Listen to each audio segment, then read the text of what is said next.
अस्सलामुअलैकुम, आप देख रहे हैं क्रिकेट न्यूज़। आपको बताते चलें साइम अयूब का नया इंटरव्यू आ गया है जिसमें उन्होंने अपने बारे में बताया है।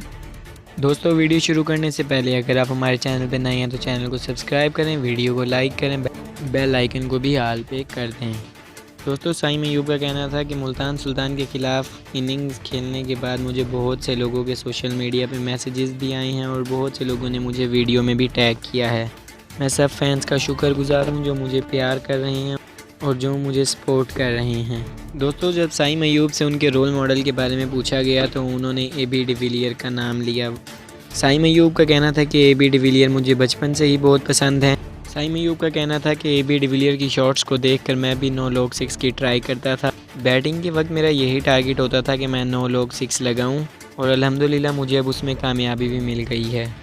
दोस्तों, आप जिस टीम को PSL 8 में सपोर्ट कर रहे हैं उनका नाम कमेंट ज़रूर करें। दोस्तों, अगर अभी भी आपने हमारे चैनल को सब्सक्राइब नहीं किया, वीडियो को लाइक नहीं किया तो जल्दी से कर दें। आज के लिए इतना ही। खुदा हाफिज़।